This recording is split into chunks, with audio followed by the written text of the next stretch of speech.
സിനിമയുടെ എല്ലാ അപ്ഡേറ്റ്സും ഞാൻ നിങ്ങളെ അറിയിക്കുന്നതാണ്. ഈ അടുത്താണ് രേഖാചിത്രം എന്ന സിനിമയായ ആസിഫ് അലിയുടെ പുതിയ സിനിമയായ പ്രൊമോഷൻ വേളയിലെ ആസിഫ് അലി ഈ ഒരു പ്രഖ്യാതമായ പ്രസ്താവന നടത്തിയത്. ആസിഫ് അലി ഇങ്ങനെയാണ് പറഞ്ഞത്: ചിദംബരമായിട്ട് അദ്ദേഹത്തിൻ്റെ എല്ലാ സിനിമകളിലും സംസാരിച്ച് പോകുന്നതാണ്.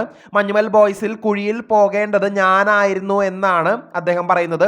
പിന്നീട് പല ഡിസ്കഷന്റെ പുറത്ത് ബാധ്യതയാകുമെന്ന രീതിയിൽ പോയപ്പോൾ അത് ഉപേക്ഷിച്ചു എന്നാണ് ആസിഫ് അലി തൻ്റെ പുതിയ സിനിമയായ രേഖാചിത്രം എന്ന സിനിമയുടെ പ്രൊമോഷൻ വേളയിൽ അദ്ദേഹം പറഞ്ഞത്. അപ്പോൾ തന്നെ സോഷ്യൽ മീഡിയയിൽ ഈ ഒരു കാര്യത്തെ പറ്റിയിട്ട് ഡിസ്കഷൻ നടന്നു. രണ്ട് ചേരിയാണ് ഇങ്ങനെ പറഞ്ഞത്. ഒന്നാമത്തെ ചേരി എന്ന് പറയുന്നത് ആസിഫ് അലിയാണ് നമ്മുടെ ശ്രീനാഥ് ബാസിയേക്കാളും ബെറ്റർ, കുറച്ചുകൂടി നന്നായി വികാരഭരിതമായി അഭിനയിക്കാൻ പറ്റുന്നത് ആസിഫ് അലിക്കാണെന്നാണ് ഒരു ചേരി പറഞ്ഞത്. രണ്ടാമത്തെ ചേരി എന്ന് പറയുന്നത് ശ്രീനാഥ് ബാസി തന്നെയാണ് ബെറ്റർ എന്ന് പറയുന്നത്. കാരണം ആസിഫ് അലിയുടെ അല്ലെങ്കിൽ ശ്രീനാഥ് ബാസിക്കുള്ള ഒരു ഫിസിക്ക്, അല്ലെങ്കിൽ ആ സിനിമയ്ക്ക് വേണ്ടിയുള്ള ഫിസിക്ക് ഏറ്റവും കൂടുതൽ ആപ്റ്റ് ആയിട്ടുള്ളത് ശ്രീനാഥ് ബാസിക്കാണ്. അതുപോലെ തന്നെ മാനറിസം ആയാലും ഒരു ജാഡ ടൈപ്പ് ഒരു മാനറിസം ആയാലും ശ്രീനാഥ് ബാസി തന്നെയാണ് അതിന് ഏറ്റവും യോഗ്യനെന്നാണ് മറ്റൊരു ചേരി പറയുന്നത്. അപ്പോൾ നിങ്ങളുടെ അഭിപ്രായം ജസ്റ്റ് ഒന്ന് കമന്റ് ചെയ്യുക. കൂടുതൽ സിനിമ അപ്ഡേറ്റ് കാത്തിരിക്കാം. ചാനൽ ഇഷ്ടപ്പെട്ടെങ്കിൽ ഷെയർ ചെയ്യുക, സബ്സ്ക്രൈബ് ചെയ്യുക. താങ്ക്